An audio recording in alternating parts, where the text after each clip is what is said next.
A very good afternoon to one another. And today concept is about partitioning a DAG into trees. And here, what the today's concept is, we already know how to construct the DAG, right? And what the input we are taking for the construction of the DAG in form of an three-address code. That means in the intermediate language, where consisting of a three-address code lines of statements. And from that, we are constructing the DAG. That means we are representing the DAG from the three-address code. And from the DAG, what we are representing, that means what we are generating the code, isn't it? And in the last class, what I explained you is about the construction,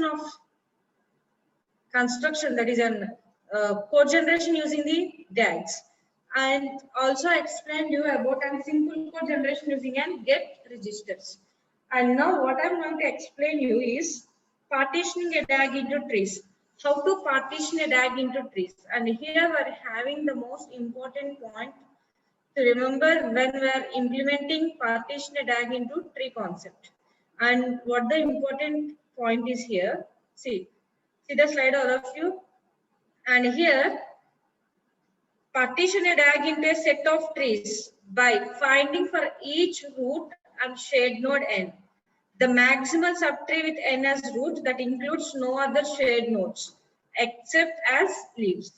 And this is the most important point that we need to remember when we are implementing the concept like an partition a DAG into trees. And here finally what we are going to determine is determining in code generation, it should be an ordering for the trees.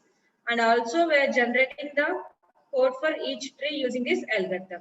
And directly I'm showing you the example. See this example. This is a DAG representation, right? This is an DAG. And from this DAG representation, what we are doing here is we are partitioning this DAG into the tree like this. We are representing a tree from the DAG here. In the last classes, from the DAG, we generate the code, right? And here, from the DAG, we are representing the tree here, representing a tree. And the name of this tree is an abstract syntax tree. Why we are calling it as an abstract syntax tree means, see here, all the interior nodes are the operators and the external nodes are the operands. And when the structure looks like this, that means when the structure consisting of both operators and the operands, when the operators are the interior nodes and when the operands are the external nodes, then automatically we can say that we can define that the representation, it is a tree representation. The name of the tree is an abstract syntax tree. And see here, now we are partitioning the DAG like this. In three-step manner, we partition this. First, initially we start from the root itself, right? And what the root node here is, 1 is the root node. And what the left of the 1 is 2. And what the right of the 1 is 3. So see, 1 left is 2 and 1 right is 3. And now, what the left of 2 is 6 and right of 2 is 4. Left of 2 is 6 and right of 2 is 4. And now, in 3, what the left of 3 is 4, right of 3 is E, isn't it? And see here, in the both chain nodes of the parent node 1, the chain nodes are 2 and 3 here. And in the chain nodes, we are having the common node like at 4. In the both chain nodes, we are having the common node 4. And here the right of 2 is 4 and the left of 3 is 4 here. So, and for the left of 2 is 6 and the right of 3 is E. E is an operand. E is an operand. So, again, we need not draw any subtree for this E, isn't it? So now checking for the remaining nodes, and here 6 is an operator, node 6 is an operator and node 4 is an operator. And here also node 4 is an operator. So what we are doing here is, we are representing step number 2 starts with the node 4, because in the two nodes 2 and 3 we are having the common node 4, right? So we are taking the 4. And here the 4 is the root node of 5 and 7. So for the 4, the right is 5, the left is 5 and the right is 7. And for the 5, the left is 6 and the right is C. And as usually for the 7, the left is D and the right is E naught. So what we're doing here is, again we need to check it out, whether the tree generates all the leaves or consisting of any operators. What it means is, all the leaves, whatever we are generating, the leaf should be an leaves. The leaf should be an operands, and the interior nodes should be an operator. So here it is an operand. So we're not again we are not reconstructing for the tree, for the subtree like an 3, node 3.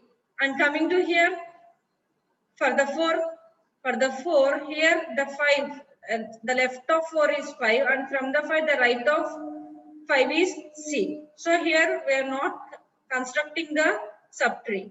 And see here, for the 7, the both left and right are operands. So again we need to construct for the 6, because again we need to represent an subtree for the 6. Why? Because here plus is an operator, and whatever we are generating, those should be an operands, not should be an operator. So again 6, the left of 6 is A and the right of 6 is B. So finally the representation looks like this. The representation looks like this. This is an representation of partitioning and DAG into trees. Here we partition the DAG. This is a DAG representation. It is an input we are taking, and from this input what we done here is we partition this into this. This into this means from the DAG to trees, isn't it? So is it clear all of you? And do you all understand how to partition the DAG into the tree representations? And here, finally, from this tree, we are generating the code now. From this tree, we are generating the code now. As usual, process is, first initially we are taking the input in the form of an expression, and we are writing the 3 address codes for the expressions. And from the 3 address code, we are representing a DAG. And from the 3 DAG, what we are doing, we are generating the code. That's the process of construction of the that's the process of generating the code. That means the input, if the input is in the form of an expression, what the next thing is, we need to represent in the form of an 3 address code. And that 3 address code is represented in the form of an DAG. And from the DAG, we are generating the code. And now, from the 3 address code or from the expression, what the step-by-step process is. If the input is in the form of an expression, now take that expression and write the 3 address codes sequences for that expression, and then represent the DAG. And then you need to partition into a tree, partition the DAG into a tree like this. Is it clear now? And this is a simple, most simple concept that we are having in code generation. The name of that concept is partitioning a DAG into trees. And here, whatever the leaf that we are generating, that means tree, we are showing it as in the form of a tree, right? So every node should generate and leaves like this: 6 AB, 5 C naught, 7 D E naught, and 1. Finally, what we are generating, 1 is from the root 1. We are generating AB, A plus B minus C naught into D naught plus E naught, into D naught plus E naught. And here we are having an expression. What that expression is, just frame that expression by seeing this: A plus B. A plus B is a T6. And then what this T2 is, T6 plus T4, right? What T4 is, T5 into T7. And what T7 is, D naught plus E naught. What T3 is, T4 minus E naught. What T1 is, T2 into T3. Is it clear now? And that means the input is in the form of a 3 address code. The input in the form of a 3 address code. And for that 3 address code sequence, we represent the DAG like this. And from the DAG, we just partition into the tree. Is it clear now? And now, what the next concept is here.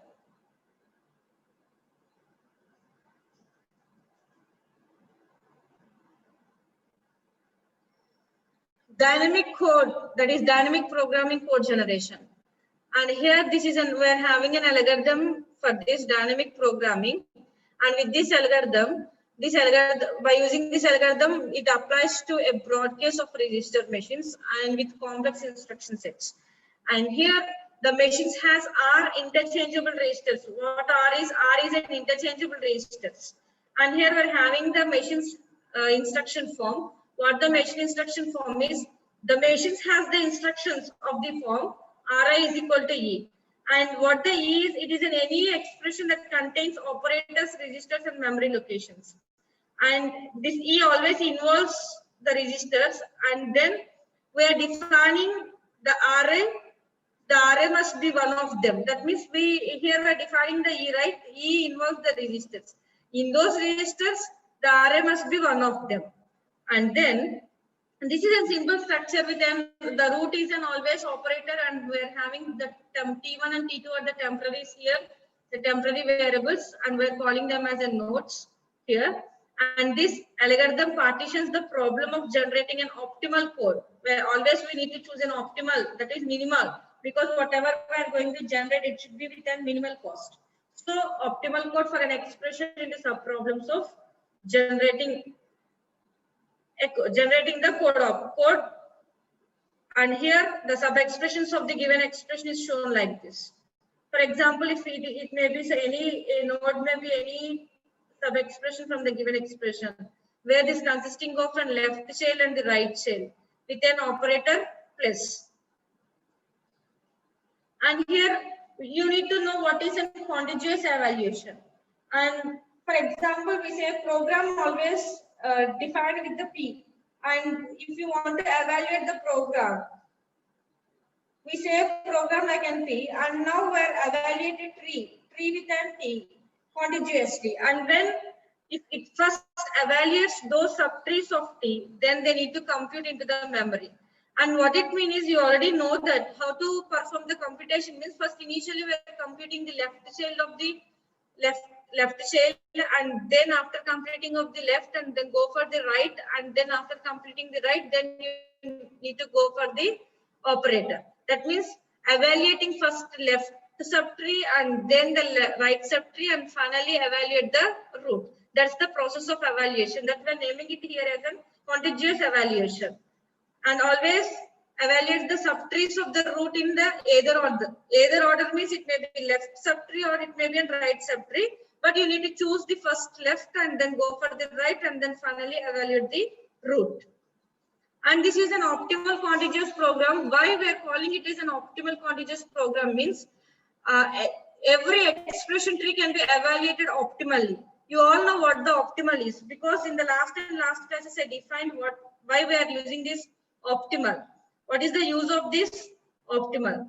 And once recall that for only yielding the shortest instruction sequence, to yield the shortest instruction sequence, we are choosing an optimal orders, right? If you choose an optimal path, then automatically it yields the shortest instruction sequence. And here we are evaluating the statements in the blocks when the diagram representation of the block is a tree. So this thing I already explained in the last class, generating the code from the trees, where it is a concept from an important algorithm. The name of that algorithm is an labeling tree algorithm, because at the concept of code generation using the DAX, I explained this. So how to determine the optimal order means, first you need to know what is an optimal order, then you can easily understand how to generate the code in an optimal manner. So what the continuation of this is, that means every expression tree can be evaluated optimally by a contiguous program. What is a contiguous program is, here always the program indicates P. Program, we're defining the program in the term of P. If I spelled out P means P is always a program. If it is a T means T is always a tree. And here we are having the P dash. What the P dash is, here we are finding out the equivalent program P dash. Well, if the conditions like these three conditions are satisfied, then automatically whatever the expression tree that we're evaluating, it should be done optimally by a contiguous program. what those conditions are. And here we are finding out the equivalent program P dash, right? So this whatever the equivalent program P dash is there, that means whatever we are going to find out, it is an equivalent of that program P, naming it with an P dash. This P dash is of no higher cost than the P, and P dash uses no more registers than the P. And finally, this P dash evaluates the tree in a contiguous fashion. Then finally, we can say that it is an optimally contiguous program. Is it clear? And here we are having an algorithm for this dynamic programming. What the algorithm is, finally, this algorithm consisting of 3 phases: phase 1, phase 2, phase 3. And what in the phase 1 is, here we are computing in a bottom-up fashion. Here we are computing in a bottom-up fashion. That is, compute the bottom-up for each node n. Always the nodes are represented with a small n and registers with a smaller, and tree with a capital T, program with a capital P, and here cost with an C. Capital C is for the cost. And for each node n of the expression tree T, an array C of the cost, in which the ith component C of I is the optimal cost. Where I is the ith component, here C of I is means it is an array representation. Here we are defining the optimal cost of the computing the subtree in the form of S. Subtree is represented in the form of capital S. And those are rooted at small n into a register. And here first we need to assume that, assuming I registers are available for the computation. And what the C of 0 is, what it says is, it is an optimal cost of computing the subtree S into the memory. If you find out this at anywhere, if you find out this one, C of 0 is an, here we, an array of C. C is always an cost here. And what the component here we're having, it is in 0 component. What the meaning of this is, it is the optimal cost of computing the subtree S into the memory. And then to compute cost of I, the ith component of I, the component of I, we need to compute here. C of I at node n. What we need to consider is, here we need to consider each machine instruction, because we're having a formula for that Ri is equal to E, where the E consisting of the operators, registers, memory locations, and every time we are defining E with an registers, and this R also from that E, from that register E, and whose expression E always should matches the sub expression rooted at node n. And this is the way of computation from the instruction, from the formula of instruction. We are computing the cost here, C of I. And what we are going to determine here is, we are determining the cost of evaluating the operands of E. Here we are evaluating the operands of E just by examining the cost vectors at the corresponding descendants of n. And now we need to talk about the E, because here how we are evaluating means, how we are determining the cost of evaluation from the operands of E, right? And what it means is, we are examining the cost vectors at the corresponding descendants of n. And see here, for those operands of E that are registers, here those are the registers. What the operands means, those are the registers. And here we need to consider all the possible orders in which the corresponding subtree of T can be evaluated into registers. And each ordering here, we can use any type of possible orders here. In each ordering, first the subtree corresponding to a register operand can be evaluated using I, available registers. Then using the second one, I-1 registers, and so on. What it means is, here the operator consisting of the left and right. First we need to evaluate the left by using I, and then after completion of the left evaluation, then go for the second, the right evaluation by using the I-1 registers. And for the I, we are having an available registers, and for the second, that is in right child, we are having I-1 registers. And so on, we can continue the process of computation like that in an ordering base. And here for node n, now we are going to talk about what the node n. For the node n, add in the cost of the instruction. This is a machine instruction, right?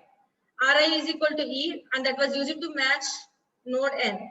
And the value of C of I, the cost of I is the minimum cost of overall possible orders. And at each node, what we need to do is we need to store the instructions that are used to achieve the best cost for C of I for each I. And here, always and always we are preferring the optimal minimal cost, because finally we need to generate a target program. The target program should be an efficient program, and there we are calculating the efficiency in terms of size and space, right? So everything we need to keep it in our mind, and we need to do the implementations by using any type of an algorithms like this. And here the smallest cost in the vector gives the minimum cost of the evaluating tree. T is a tree, and here we are evaluating the tree and we are giving the minimum cost of that evaluation for the tree. And this is the phase 2. Here, after that, after computation and after determining the evaluation, then we need to go for the traverse. And here we need to traverse the tree T and use the cost vectors to determine which subtree of T must be computed into the memory. That is the phase 2. After completion of the phase 1, we need to enter into the phase 2. And there in the phase 1, just we define, we compute, and finally we evaluate. And after performing the evaluation from phase 1, while entering into the phase 2, first we need to know by using this traverse tree, that is a T, and by determining or by using these cost vectors, we need to determine which subtrees of T must be computed into the memory. In the phase 2, we are implementing that. And we'll come into the phase 3. We again are traversing the T and uses the cost vectors and associated instructions to generate the final target code. And what the instructions that are associated to the tree T based on the cost vectors, right? Finally, what we are generating here, we are generating the target code. So this is a dynamic programming algorithm. This is the most important algorithm. That's why I'm explaining this. I'm discussing this concept in this session. And as per our syllabus, this dynamic programming algorithm was not there, but it's from the out of the syllabus also. I am explaining this because you need to know this is also comes under the code generation part. And this is also one concept under the code generation part. And how we are going to generate the code by using this dynamic programming algorithms. I'm making you to understand all this. And then this is an example. See here, at the question itself, we need to define how many registers that we are using and how the instructions are defined. And this is from the given question. And see here, we're having the two registers R0 and R1, and we're having the instructions like Ri is equal to Mj and Mi is equal to Ri. Ri is equal to Rj, Ri is equal to Ri operator Rj, Ri is equal to Ri operator Mj. And these are the instruction lines of instructions. And finally, we are having only two registers. What I and J are, either it may be 1 or 0, 0 or 1. Only we are choosing the two registers. And see here, it is the same tree. It is not a DAG here, it is a tree. And the tree consisting of the operators as an internal nodes and the operands as an external nodes, right? See here, we're having the computations at each and every node itself. At each and every node itself, we're having the computations.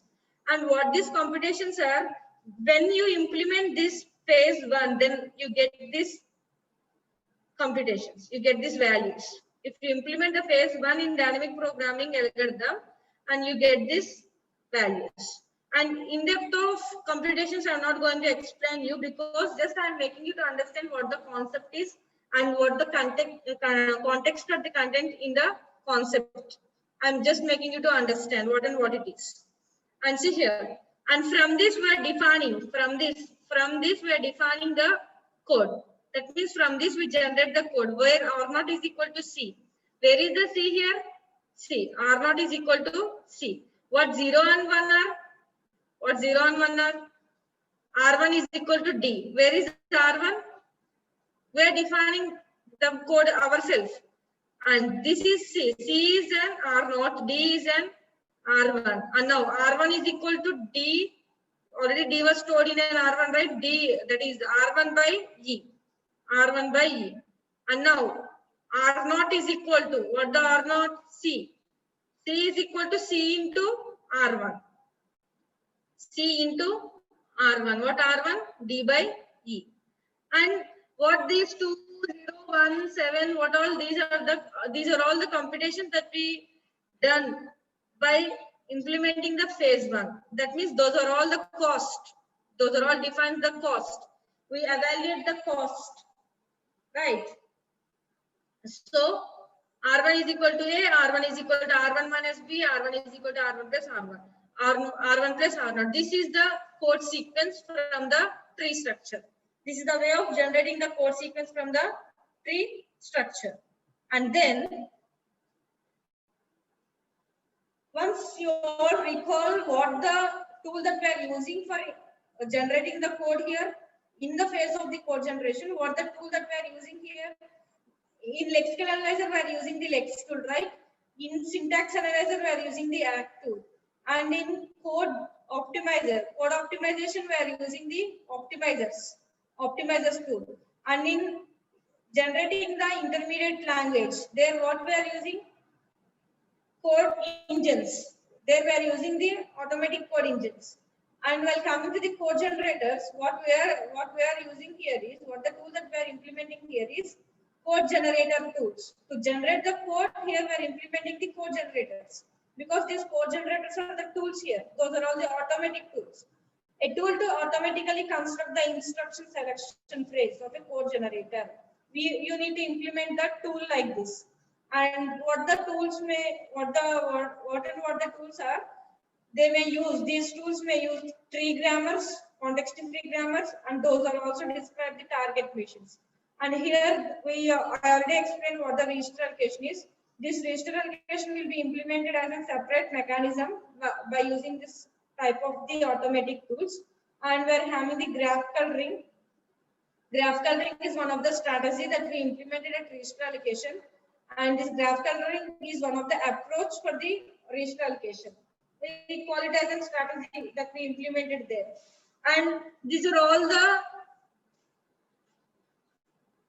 strategies, or we can also call it as in various approaches that we implemented by using these code generators to get the code. That means to generate the code. And what the next concept is here, it is in tree rewriting. Again, once all of you recall the addressing modes. The starting of the code generation, I explained you how to write the addressing modes.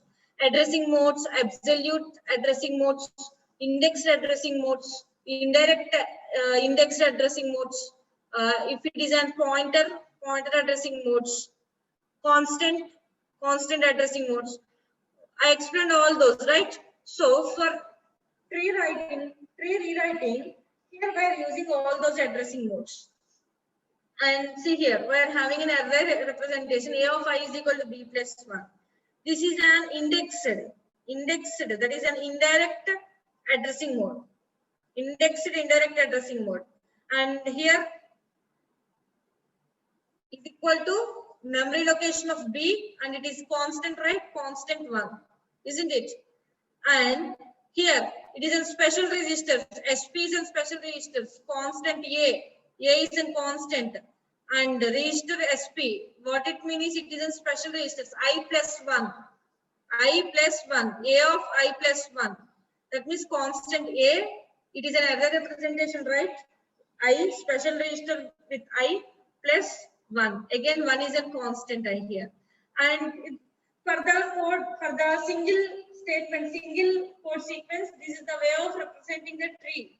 And here, what I am going to explain is a concept about the tree rewriting. So here we are having the points, the most important points under the tree rewriting. And the code is generated by reducing the input tree into a single node using a sequence of tree rewriting rules. And here each tree rewriting rule is of the form. And all of you note down this form. Replacement tends to template action. What it means is replacement is in single node. Template is in tree here.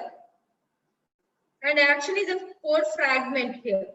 This is a rewriting rule. We need to follow this rule. And a set of tree rewriting rule is called a tree translation schema. Tree translation scheme. And why we are implementing this tree rewriting is just the code is generated by reducing the input tree into a single node using a sequence of tree rewriting rules. So we need to know what the form of this is. Replacement, template, action. What is a replacement is, it is a single node. Template is a tree, action is a code fragment. That means an action that is associated with a template that we are defining with the braces like this. And finally, we are calling this tree rewriting as a tree translation scheme. This is an example. See here, register I is in constant here, I plus j. And what the action that was associated here, that means each tree template represents, this is a template, right? Each tree template represents a computation performed by the sequence of machine instructions emitted by the associated action. This is nothing but a tree rewriting. It can also be called as a tree translation scheme. And these are the examples here I'm having what the rules are. For example, we should write constant C. Then how to write the action, the corresponding action to this template. This is a template. This is a template. Right, this is a replacement, this is a replacement. All these are the replacements and all these are the templates and these are the actions that are associated with the templates. And here that tree, the template is an only constant, that is move constant array into register replacement where you need to replace that. So memory location A, move memory A to register I, move A comma array. See here we are having a tree. A is equal to I. That is, an A is a memory location, right? So what we are doing here, what we need to replace means memory. So move I comma A, and it is an indexed register I. So how we are writing with an pointers, indexed indirect representations that we are calling it as an pointers.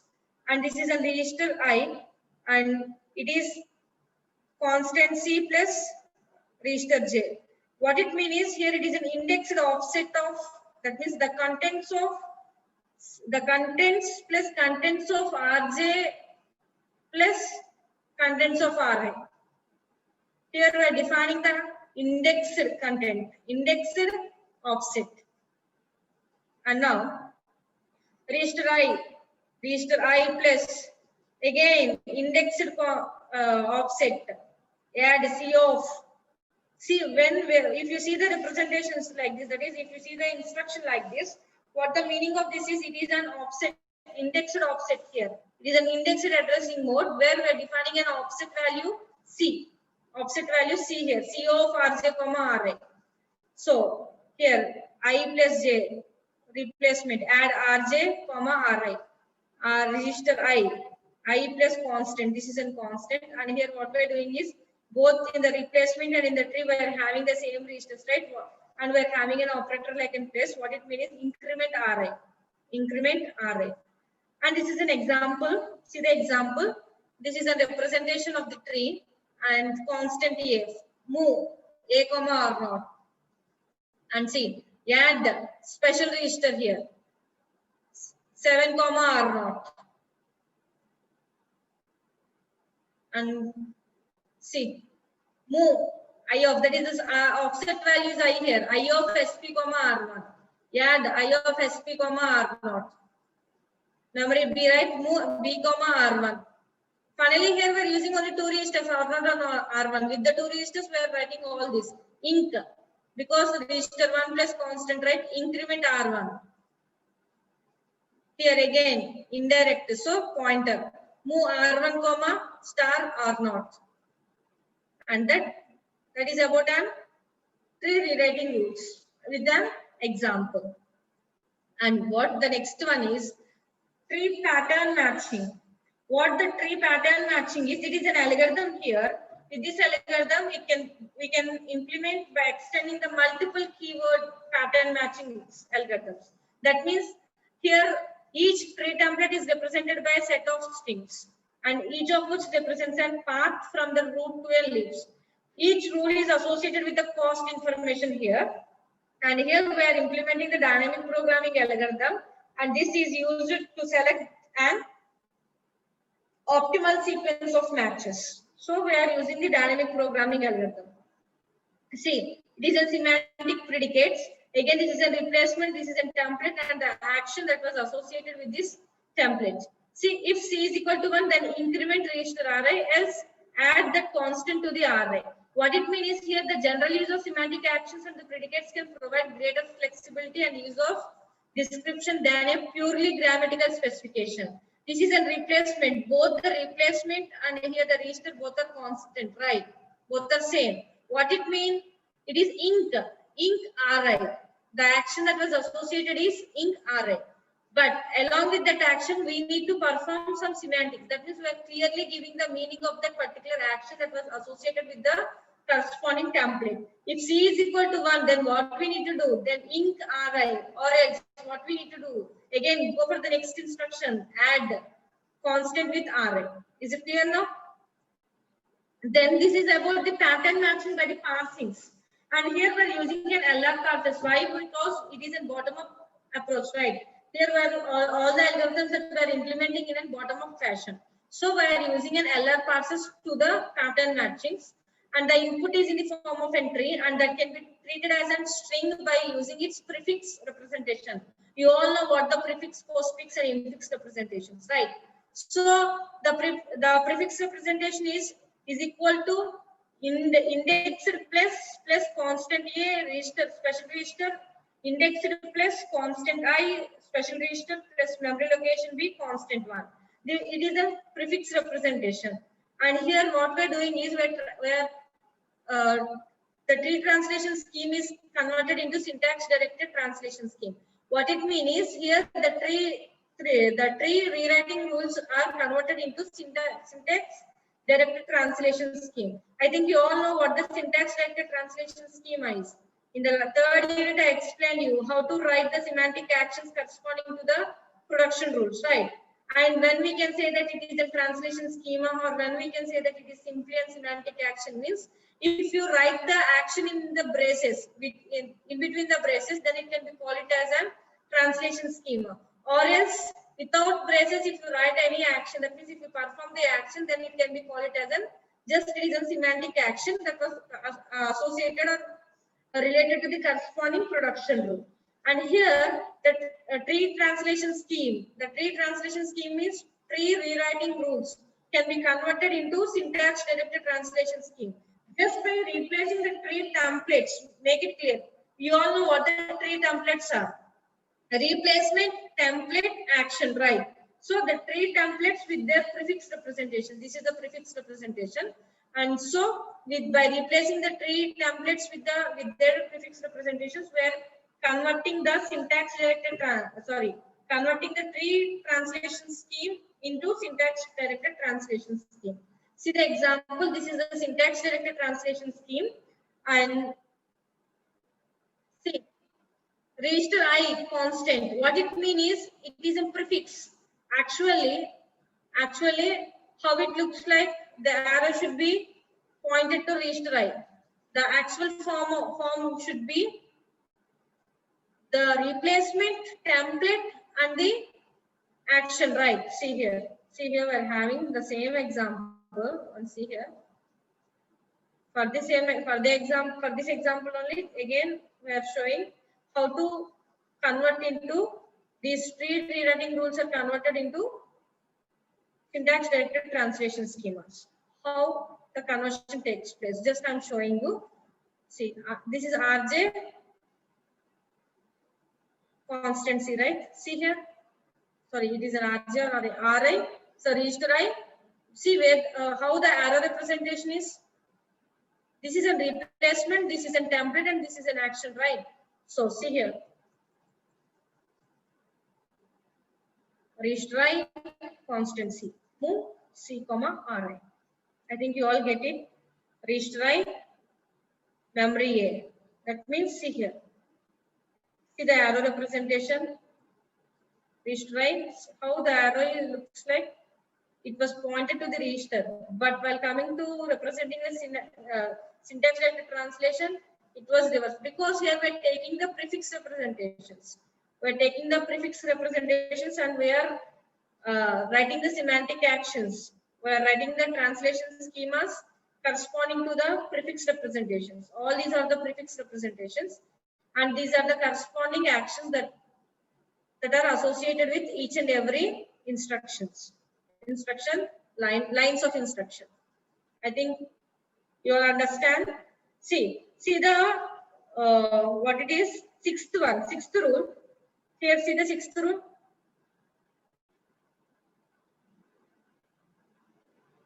Here we're having a template like this, replacement like this, and add C of Rj comma Ra. And see here. Sixth is add C of Rj comma Ra. The same action, but see, reach-y plus reach-y indirect. So indexed plus constancy. What it means is it is a prefix representation. Here we are having using its prefix representation. Make it clear. Using its prefix representation. The input tree can be treated as a string now by using its prefix representation. So here we are having the prefix representations. All the templates should be in prefix representations, not in the form of an trees. It is a replacement, template, and the actions. Is it clear? And what are the advantages of using the syntax directed translation scheme? That means we're translating the rewriting rules into syntax directed translation scheme, right? And what the advantage is here, the parsing method is efficient and well understood, and also it is relatively easy to retarget the code generators, and here the generator can be made more efficient by adding special case productions. Along with that, we are having some disadvantages of syntax directed translation schema. What those disadvantages means, left to right order of evaluation is totally fixed, we can't change, right? So the machine description grammar can become inordinately large, and whatever the context-free grammar we are using here, it is usually highly ambiguous. It is not an unambiguous grammar, it is an ambiguous grammar because it consisting of some ambiguities. So these can be considered as an disadvantages. And now it is a graph coloring concept. I already explained in the last classes about the graph coloring, and here we are having some algorithm of the graph coloring, and these are the representations of this graph coloring. See, the nodes 1, 2, 3, 4, 5, or 3, 4, 2, 5, or 3, 4, 5. See how they are represented with RGB, red, green, blue colors. That we are naming it as a graph coloring. We are giving the colors to the nodes. That means we are determining the colors to the nodes. What it means is, in this graph coloring, colored in the reverse order in which they are removed, and here each node can be assigned a color not assigned to any of its neighbors, right? So field nodes can be assigned any color. Field nodes can be assigned. That means here I define RGB. How I define RGB means just by following the algorithm steps, the 3 algorithm steps for the graph coloring. I determine the RGB like this. RGB is for the nodes 1, 2, 3, 4. And this is the important concept in code generation, and with this the code generation phase, the implementation of code generation phase was completed, and we all know, after learning all these concepts, I think you all understand how to generate a code. Even the input is in the form of an 3-address code, or input is in the form of an DAG, or the input is in the form of an tree, whatever it may be, or if the input is in the form of a syntax directed translation schemas also. How to generate the code, I think you all understand by the implementation of the code generation by using the tool like an code generator tool, where it is an automatic code generation tool here. And with this, the overall concepts under the code generation phase was completed. As per our syllabus, the 6th unit was completed, and where the 6th unit consisting of the both code generation and the code optimization. In the earlier classes, I explained you about the optimization and the code optimization, or the transformations, or what the techniques in the code optimization, what is a loop optimization, and what is a global optimization, and all the concepts under the code optimization was completed. And I discussed every concept as per your syllabus. And while coming to the code generation, also starting with what the code generation is, and showing you the role of the code generation with the implementation of the code generators, and what is a machine dependent code here. and what are the issues in the code generation, and what we call the absolute code forms, that is what we can call the absolute code forms. Absolute code forms in the sense here object code forms. Absolute code in the sense object code forms, and about what the target question is and how the cost of instructions are computed, and what is the next use information, and how the storage for the temporary names are determined, and finally the register allocation and the assignments. In that I explain some various strategies of the approaches of the register allocation and assignment, and then entering into the most important concept, that is simple code generation algorithm using the get registers. And I explained you what the algorithm of the function get register is, and I implemented with that, and I show you with an example.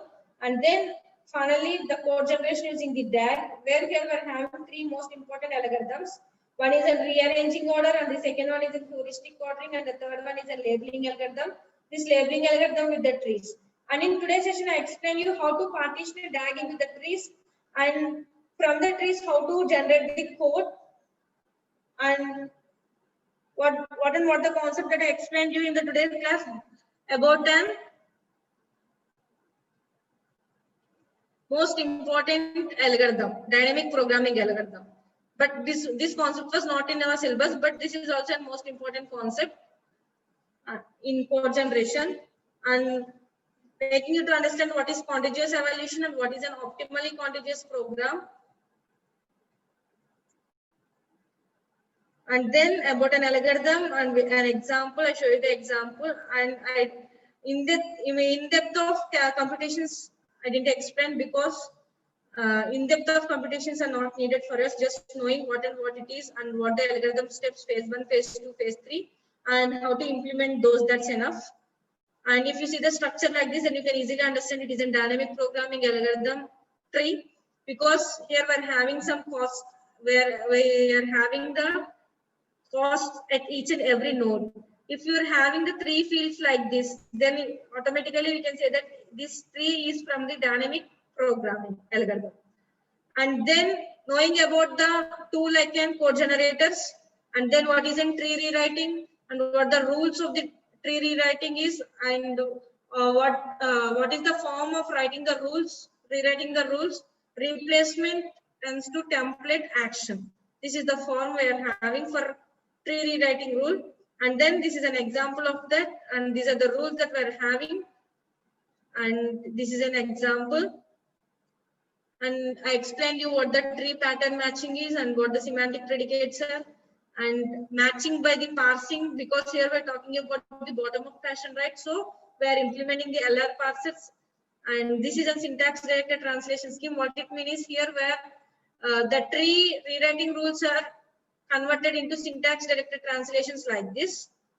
And finally, what the advantages of this and what the disadvantages of SDT schema and graph coloring, and what the representation. This is an algorithm, three-step algorithm of the graph coloring. And finally, this is the representation of the graph colorings. And with this, the overall 6th unit was completed. And in the next class, I'm going to start with the new unit, that is, we are having a only single unit, that unit number 5. And that's the last unit, because it is about the symbol table and the runtime environment.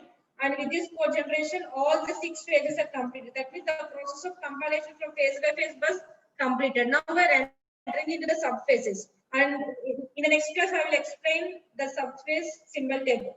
What is a symbol table and what the concepts under the symbol table. In the next class, I will make you to understand all those. So with this class, the 6th unit was completed. The concept of code generations and the concepts of code optimizations are completed.